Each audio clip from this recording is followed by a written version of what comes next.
This podcast is brought to you by WealthWave, the How Money Works company, improving the financial literacy of our communities so families can dream again. To learn more, visit wealthwave.com/Austin Hogan.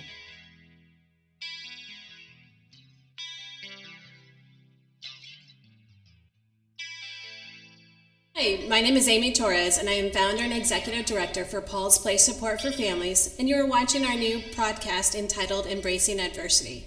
Today I'm speaking with Christie Browning with Revision Motivational Co, and we are going to chat about some of her adversities and challenges she's gone through and how she got through them, and little words of wisdom or nuggets she can pass on to anyone else going through that. I know we're going to kind of focus on a little bit on defining your moments, and one of my favorite phrases that I use in hard times is, you didn't come this far just to come just this far. So with that, we'll let you go and kind of tell us a little bit of background about your information first, and then we'll go from there. Yeah, so I love this topic because I feel like no matter who you are, where you come from, what your job is, what your bank account balances, everybody goes through adversities. Yes. And no matter what extreme on the scale of adversity, little or big, it can still have the same emotional impact on us all. And so I think it's always good to have a conversation about, what does that look like for different people? How do they get through it? Because we all are going to face it if we haven't already. Right.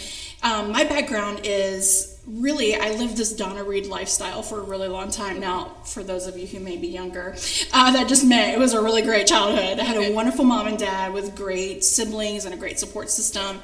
I grew up in a really awesome home. But about 19, 20 years old, I met a guy, period. End point, right? And then it got all that needs to be said. And everything gets done. And I just found myself evolving over the next 10 years into this really toxic, abusive relationship that was not good on either end. Because of that, a lot of consequences came. I made really bad choices for myself. I traveled down paths that I would have never thought of before. But, when you get buried under lies, under negative thinking and really toxic mindsets, you can't see the pit you're digging for yourself, right? But life wasn't going to leave me there. Right. And my big defining moment was at the age of 30, finding myself sitting in a courtroom, being convicted of a felony and being sentenced to 2 years in prison. Oh my goodness. And never been in trouble before. Right. Never had any issues before, but this was the moment. Yeah. And there's a lot of that moment that I replay in my brain. I think, why that moment? Like, why did we have to get to that place? And hindsight's 2020, right? There were lots of warning signs that this is not a healthy lifestyle. These are not healthy decisions. This is not a healthy relationship. But you don't know what you don't know. And when we get locked down thinking, okay, I might be in not a great spot, but I have to get myself out of here. And we shut out any support or any perspective, we lose sight and clarity of really the circumstances we find ourselves in. And that's what I had done. I'd pushed away family, I'd pushed away friends, my church family, and I was really isolated. And no one could speak any truth into me. And it really took a drastic change of circumstances to really start to wake up and realize, oh yeah, this isn't where you were meant to be. Little kick in the butt. Yeah, to get you yes. there. And that became the defining moment. And I would love to say that in that moment, I had this great inspiration and revelation that I should change my life. That wasn't a and the movie moment. Yeah. And the court was like, good for you. You got it. We're just going to send you home. Like, you learned your lesson. Right. That did not happen. It wasn't until about 4 months into my stay that I even started thinking that maybe I have some blame here. Maybe I do deserve to be here. Maybe there are lessons to learn here, and maybe I need to change. And that revelation, I think, is critical. Now, here's the thing. People who face adversity sometimes legitimately didn't put themselves there, right? Life hands you hard stuff, right? And so I think those questions are still valuable, though. What lessons can I learn? What changes can I make? How can I recognize a growth opportunity? How can I change? What can I evolve into from this? And that all of a sudden takes that adversity from something that's being dealt to you to something that you get to have a little say in, a little control in. Right. And that was the second defining moment when that came and I said, all right, it's not where I want to be. can't believe I'm actually standing here right now in this space, you know, in this prison, literally, but I don't have to stay stuck here. This doesn't have to be my only defining moment, right? Things can change. And that's actually how the company name Revision came to the forefront, because I really believe no matter where we're at, we always have the opportunity to make a revision in our life and in our mindset and our actions. And that became the pivotal moment that sent everything else on a new wave. Sure, that defining moment then. Good. That's awesome. So what kind of thought process were you going through? Like you said, 4 months into it, you like, okay, this is what I need to change. Yeah. This is where everything needs to go forth. But I'm sure the next year and a half or so wasn't all birds and flowers either.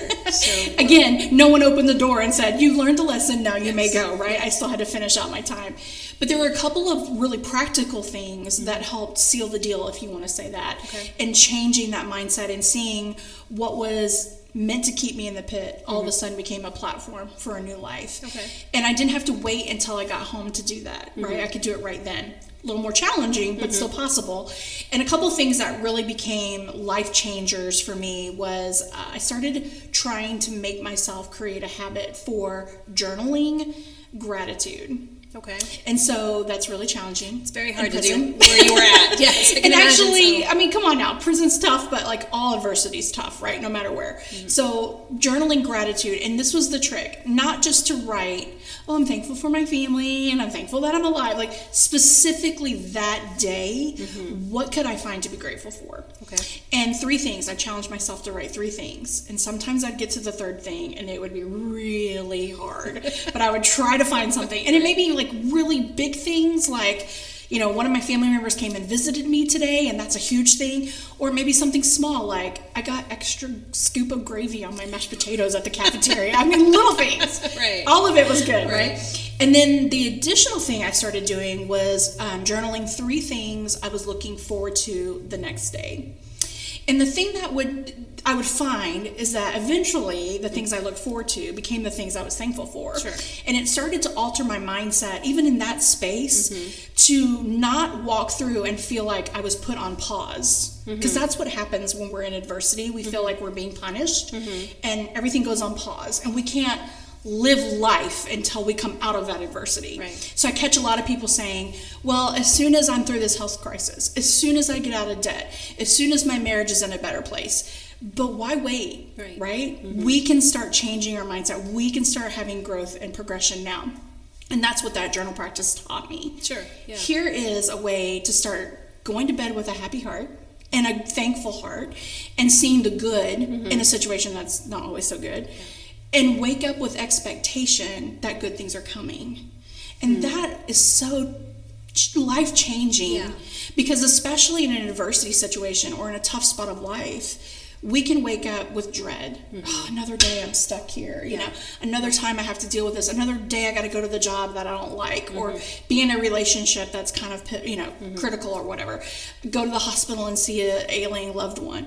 Whatever it is, we get to choose what we focus on, but we have to be intentional about that choice. Yes. And that's how that expectation piece became a real change for me. And it didn't happen overnight, but as I did it, it really did start to have a change to my countenance, to my attitude, to the point people noticed. And in the building I was in, I would have guards come and ask me, what are you doing that's making you be so great to have? And after being there for however long, leaving, the guards cried when I left because they're like, you brought a spirit of hope and joy to our group of women that was in that building. So that was one huge thing, and I think that's such an easy thing for anyone to do. Even if you just pull out your smartphone and record that on a notes section in your phone, you don't need anything special to do it. But what a great habit to get into. Yeah, absolutely. The second thing I did was I became really focused, probably hyper-focused on learning what I felt like I was deficient in. Okay. So I felt really lacking in confidence and self-esteem and knowing my purpose and my worth. Wow. And so I thought, okay, I got nothing but time on my hands. Right. Nothing to do. What kinds of time to do some introspect? What can I do? I can go read anything and everything I can get my hands on that will lead me down this road to discovery. And I became super focused on picking up materials that would do that. So that looked like biographies of people that overcame or rediscovered themselves, a lot of faith-based materials, and just really focusing in on what was important to me in those areas. And I look at people who are like struggling or going through adversity, whether it's financially or relationships or their own health. We're in an information age. Literally, there is an app for that. And you can learn all that you want to learn. Everything, yes. And knowledge really is power. And sometimes I think we get in an adverse situation and we think, I could face this if I had a plan and I knew the giant I was trying to fight. And it's that unknowing part that leaves us feeling out of control. Think about the pandemic. It was the unknowing part that sent people bananas. Yes, we didn't know what we were fighting. The rules changed every other day. We didn't know when it was going to end, how it was going to impact us. But as soon as we got a little bit of information that we felt like we could trust, I saw people like visibly take a breath, right? Like, we can get through this. And I think that's common in all of our adversities. If we can have some information behind us, we feel a little bit more empowered to know how to walk through that. So I think those two things are really key. And then I spent a lot of time really reflecting on what I could implement once I was out of the adversity. Because you're not going to stay there forever, right? But you also don't want to come out and then think, oh, okay, now I know how to do all of this. Like, you need to have a little bit of a plan. And I had this visual that was really critical for me. I had this visual of me coming out of a dark tunnel into the light. And think about if you go from a really dark room into the light, you always have that moment where you're squinting your eyes, trying to like readjust your vision. I kind of think we have the same thing when we come out of a really dark spot in life into things being good. So how can we make that transition be better for us and we be better prepared for doing that? In fact, there's a song that was recorded back in the early 90s by Gloria Estefan. I'm really dating myself here. But she was a part of a band called the Miami Sound Machine, right? It was in a really... Yes, girl, you're from my era, you know. And, you know, she was in a really bad accident with her band on the tour bus. They didn't know she'd ever come back I remember that. ever again. She made this amazing comeback at the Grammys and sang her song Coming Out of the Dark. And there's a line at the end of that song that says, you have to be in the dark to make it into the light. And that is such a profound statement, because how can we ever expect to appreciate all of the light moments in life if we never have the adversity to compare against it? And to know that for us to travel from a dark part of life into a lighter part of life, that is a transition, that is a movement. And how do we get ourselves geared for that? And how do we prepare our minds and our hearts for that transition? And so that became a kind of a quest for me while I was in prison. I'm going to have to go home, and it's always easier to be a prisoner in prison than when you come home and you got to live as a felon. Like, that's a whole different lifestyle. How am I going to do that? How am I going to find a job? How am I going to pay my fees? I had 2 years of probation to do. A marriage that was like, I don't really know where we're going to stand. Yes, like all of these things that I knew were going to be that squinty eye moment. Like, how do I adjust to that? And so thinking while I was there with nothing but time, in a perfect place to like brainstorm and feel my feelings, how do I prepare myself? And a lot of that was self-conversation, talk to myself, putting into practice some of the things that I was learning with people I encountered there, trying to have conversations by letter or by phone with people in my life that maybe suffered in that relationship that I didn't always do so well, and really just learning how to stand on my own 2 feet and be able to discern how I feel, what I'm thinking, and what's the truth I want to live in once I go home. It's still processes I do today. Here we are 10 plus years later, and I still journal like that on a daily basis. I'm still a voracious learner of things on confidence and self-esteem and purpose. I've become an advocate for those, topics too, and really having and creating protected space for me to reflect and think about where I'm at in life, where am I going to, and what does that transition need to look like. Oh, wow, that's awesome. Yeah, when I think of you, Christie Browning, she's very confident in what she's doing. She's a go-getter. She's a powerhouse. She's going to do whatever she says she's going to do. And knowing that that's a learned activity, that's powerful for other people who are like, oh, I can never be anything like you.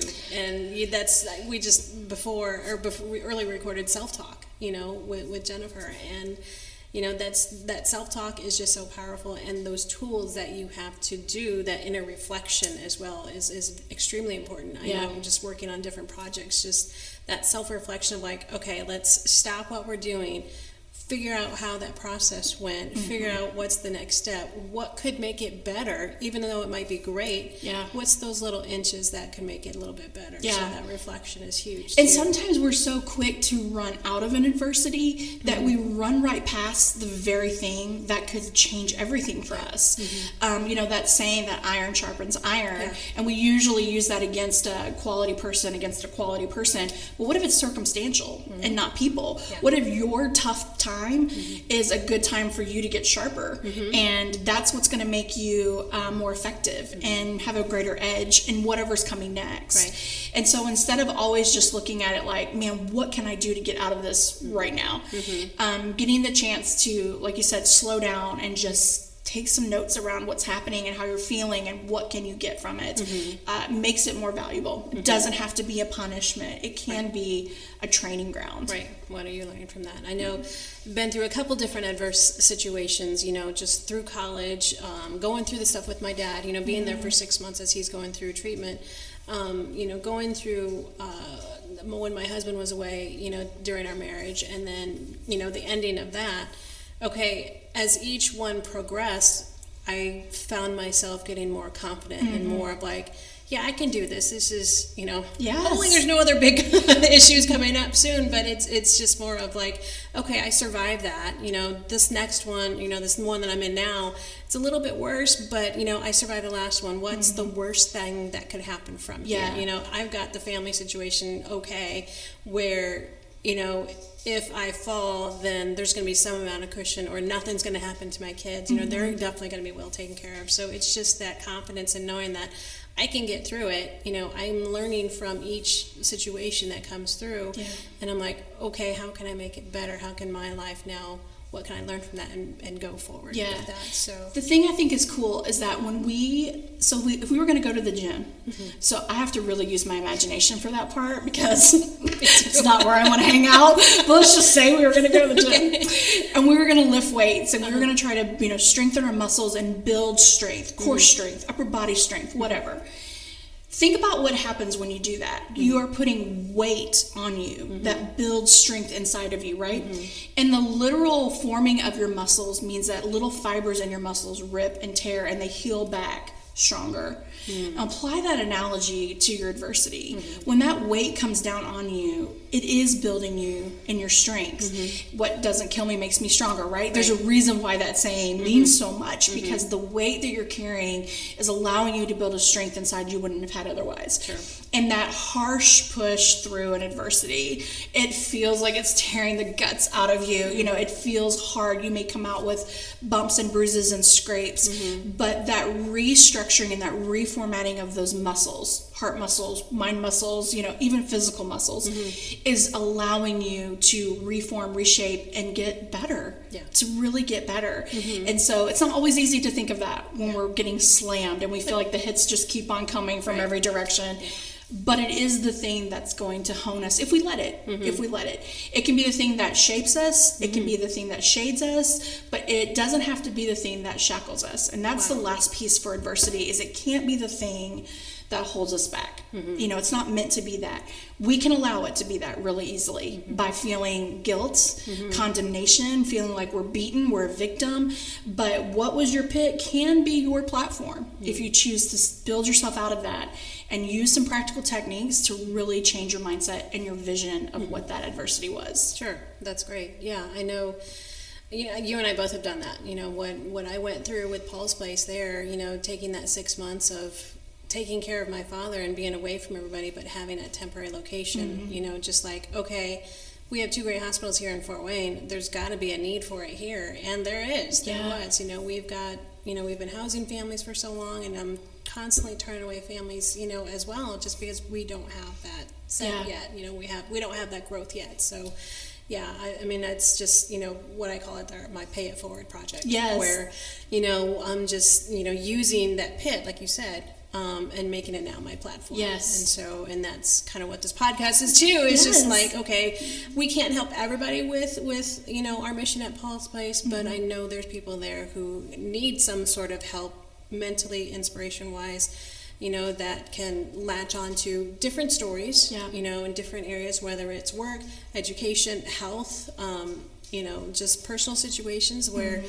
someone's going to latch on to it and be able to run with it, or know someone that's like, hey, you got to listen to this and do this, or hear what they have to say. So. Well, that's why I love so much what Paul's Place is all about, because it's not just a nonprofit someone put together with a good heart. I mean, it comes from such a place of passion for you personally, and I think that's what people get to really experience when they come in your space, is that this is a labor of love, this is a passion project, and what a great example of when we're going through an adversity, how we don't have to go alone, right? And there is people there who want to support us.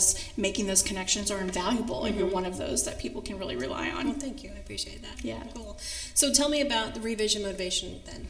So out of prison, I actually designed and built a business plan for this while I was in prison. Oh, wow. Okay. Yeah, as crazy as it sounds. I just really was inspired with the name Revision, and I felt I was in a perfect location to see all different kinds of women from all different kinds of life end up in the same spot I was, and be able to ask them questions like, how did you end up here? Or, what would have changed things for you if you would have had it? And so much of their circumstances were ultimately rooted in feeling like they were stuck, they weren't worth anything more, and they didn't know how to dig themselves out. They didn't know how to make a change. And I thought, that's the thing I want to speak to, because that was not what I believed. I believe that we all have a purpose, and we all have value, and we all have something really special to offer. But yet we may need help discovering that.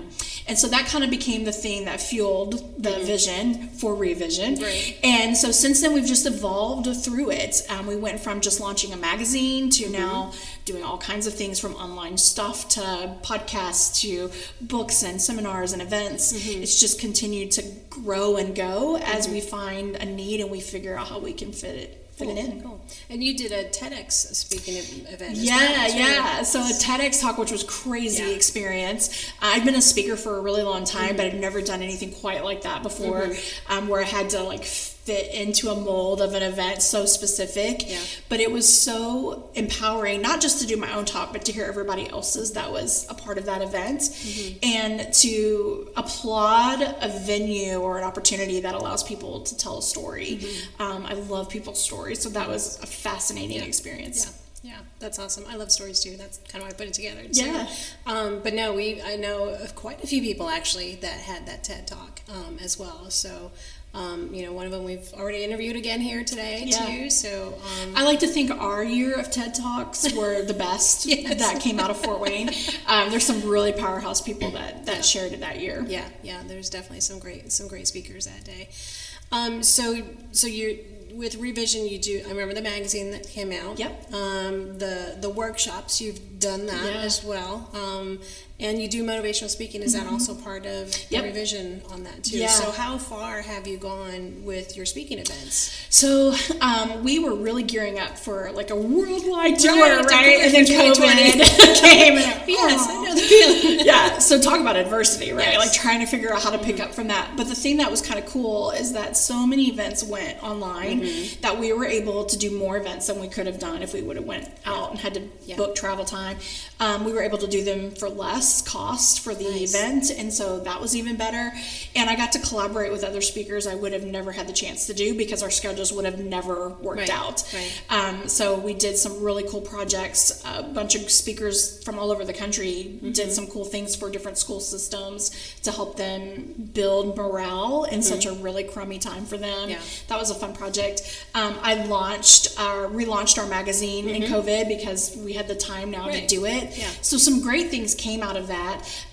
But to answer your question, I mean, we've been all across the United States. I've had the opportunity to pretty much be anywhere. I'm still waiting for that like Bahamas booking or that Hawaii booking, you know, call me. I would totally go, you know. But we've been blessed to do some corporate stuff as well as like women's conferences and some faith-based events, all of which I love. I actually got to speak at a college and I was prepping my talk for it, and it was going to be obviously all these college kids, and my husband told me that all of my references were too dated and I needed to go check out like some newer material, and that was challenging because I'm used to speaking to people my age, so I had to learn a whole new lingo and like try to get cool and hip with the young kids. And not seem too cliche about it. Yeah, it's totally like I wasn't trying too hard. Right. Oh, that's fun. Oh, cool. Well, awesome. Now, what do you have coming up in the pipeline for Revision? So we actually have 2 new things that we're launching that I'm super pumped about. So prior to creating Revision as it is today, one of the things that we did was we launched some cool coaching programs for women who were wanting to build businesses. And the reason why those 2 things came together is because we saw the chance for a woman who had a vision for herself, and I didn't want her to feel stuck. And like, I have this idea, if I could just launch this business, I could help somebody, I could change lives, you know, I could help my own family. And so I had lots of business experience in the past, so we originally had launched this coaching plan. That transitioned out for a little while, but we're relaunching that. And that is something that we're super excited about, creating 2 different paths for women. One for someone who's like brand new, who's like maybe in the first year of trying to launch something, to a woman who is been doing it for a while, but just is ready to take the next level up in her business. And then the second thing, which is the thing I'm most excited about, we are launching a motivational subscription for any woman. And this is basically me in a box at your door every month. If I could just pop out and be like, motivation. But basically I'm taking all the things that I would say on a stage or put in a podcast, and we're breaking that down into tangible workbooks and planners and journals that we can get to women on a monthly basis to help them continue the work process in their own lives, in their space, and their time when they can. In addition to providing some online training and videos, and just to create a community of women who are all looking to try to do the same thing. Circumstances may be different, and our goal line may look a little different, but we're all looking for that revision of our lives. And so that's something we just launched in June, and we're super excited about getting women in that. Nice. That sounds amazing. That sounds awesome. To have a little Christie come up and every day, every month, that'd be awesome. That's great. So I definitely, some of the connections I have here in Fort Wayne, I'm like, oh, what they're up to now. I see these posts on social media, and I'm like, oh, that's so cool. I wish I had the funding to go and help them and do that, or I want to do part of that, or travel with them, or be in this workshop. And I'm like, oh, I don't have the time either. So it's like, I got my own crazy But we know stuff you're cheering everyone on from the sidelines, just like I am. Yeah. So we have a good community for that. Yeah, that's awesome. I love that. So, I mean, this is what I love about you, Christie. You've got a goal, you've got a plan, a vision, and then you take the steps to do it. You know, sometimes those steps don't work, and you kind of like, okay, let's stop, reflect now, and like go back again. I'm like, okay, what's gonna make this, this happen better? Like, I remember your coaching sessions, and I'm like, and then after a while, I didn't see him anymore. So I'm like, oh, what happened to those? I'm like, now I might be in a spot to do that, but then now you're relaunching them, so that's great to hear, and that's great to hear. And I love that sometimes you're going through your plan and it doesn't quite fit the timeline or what you're doing. It's not all roses once you figure it out. So, and it doesn't always go according to plan, right? So I always like to operate with the idea that I have high intention, low attachment. And what I mean by that is I have high intention to get to my goal and my vision, whatever that's going to be. But I have low attachment to the plan I'm putting in place to get there. So let's imagine you and I were going to go on a road trip, which we totally should someday, right? But let's just say we're going to leave Indiana and we're going to drive to California. And we start the road trip with every intent to get to California, right? I know you're totally in for that, right? So we know we're going to end up there, but we get to Kansas, let's say, and there's a detour or a road that's shut down or some, backup of traffic. We wouldn't stop and be like, well, this didn't go according to plan. We must not be meant to go to California. Let's turn around and drive back to Indiana. We wouldn't do that. We would say, okay, Siri, give us an alternate route. And we would just zigzag until we got past whatever barrier, and we would keep moving on, on our way. And that's how our goals have to go. Like, we can have them, we can set them, we can know kind of what we think we're going to do to get there, but we have to be flexible that it's not going to be a straight shot. And just because things get windy and curvy or zigzaggy in that plan doesn't mean we have to abandon it. It just may mean that it looks a little different. And I also think it's important to keep in our mindset the difference between goals and visions. So our goal can be, like for myself, to launch a magazine. But when I first launched that magazine, we ran into all kinds of problems. There were printing problems and distribution problems, and we just hadn't sorted those out well enough to keep moving forward. So that was a goal. But my vision was that I still wanted to show up in a handheld something that would empower and encourage women to keep doing good things in their life. It just may not be a magazine right now. It may have to look a little differently until we figure that piece out. So goals can be something we're working on, kind of midterm, short-term type deal, but the vision never changes. It's just the steps may look different to get there. And if we can be flexible in that, we're going to enjoy the journey a whole lot more. Yes, absolutely. I love that too. So one other thing that I've encountered, and I see a lot of times, people have these visions and they've got the goals all written down on paper and they've talked about these plans, and then they just stay there. You do have to take that jump. You do have to take that jump for it to happen. It's not going to happen magically. You have to put work into it, and I think that's where some people are scared. That unknown of what if I fail? Well, and here's the thing I know. From adversity, from business, from relationships, from any area of life, really, clarity comes as we move further down the path. We can't stand on the first step and expect to see the next 20, right? We usually only get enough light for the step we're on, but when we take step 2, we can see step 3. And when we take step 3, we can see step 4. And we just have to trust that we can do the next best thing to carry us forward in that progression. We don't have to know everything. No, I like that too. I want to know everything. Yeah, we all want to know everything. But it doesn't quite work like that. We all could be clairvoyant. That'd be amazing. Yes. But no, that doesn't happen that way. So, and that's where the adversity really comes too. Is we don't know what's happening, or we don't know what's going to happen next. And just to have the proper mindset and at least the openness to like, okay, I'll keep going until I learn more, piece together more stuff to keep on going. So, and those sort of 3 things I did when I was in prison really fit into that. Think about that. If you're creating a practice of gratitude and expectancy in that journal process, you're spotting those little steps you're making, the little bitty progresses you're taking, and you're looking forward to how that might come out tomorrow. If you're continuing that education process, well, surely you're learning enough to take that next step.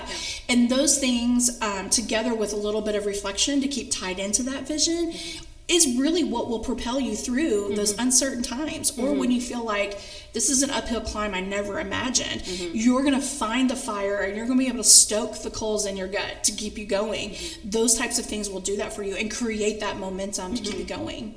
No, that's awesome. No, I love that. So that's great.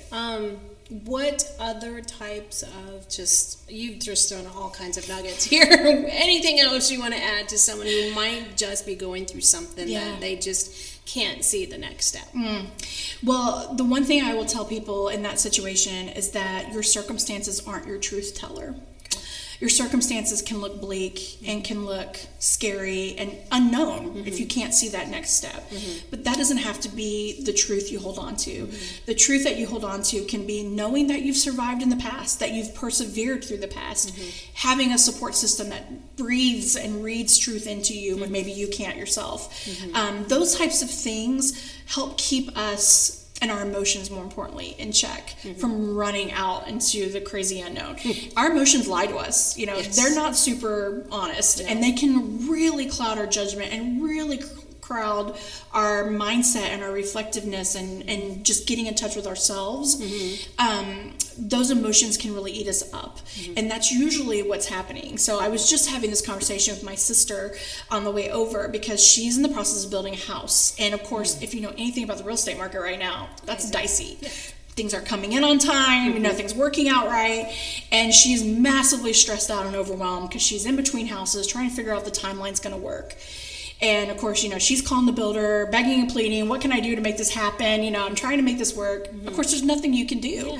And there's no crystal ball that says that all of the things they're waiting on is going to come on this day and we'll be able to keep going, right? Before deadline, right. And so I told her, I was like, here's the deal.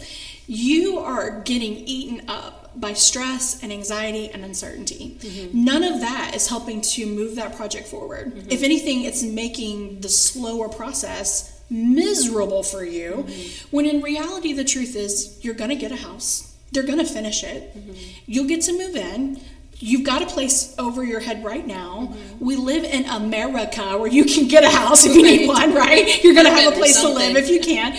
You've got a family who will take you in if you need it. Like you're not just thrown out to the wolves, right? You're going to be able to get through this. But it is those emotions that block all of that reality in that moment. And so sometimes we got to remember that our circumstances and our emotions are not our truth in that moment. And we need to kind of get to the reality part of it so we can get some breath in our lungs and make it through the next moment or the next day. Right. Absolutely. So, well, great. Well, thank you so much, Christy, for coming out today.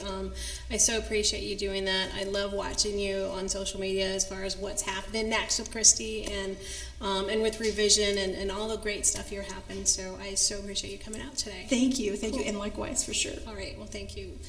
Thank you all for joining us in the Embracing Adversity podcast.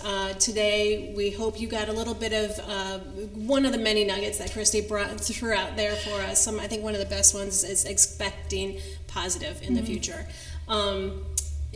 Stay tuned. In 2 weeks, we will have another phenomenal speaker chatting with us to show their story of adversity and get through that, and hopefully you'll be able to jump onto their inspiration and see how that works for you or someone you may know. In the meantime, check out our website at paulsplace.org, and we will see you again in 2 weeks. Thank you.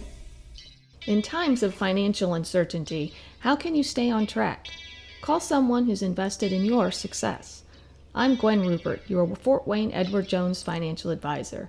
At Edward Jones, we believe in building a complete picture of your financial life, including your unique goals and passions, so we can help you work toward achieving what's most important to you. Call me at 260-625-3524 or visit edwardjones.com to get started today.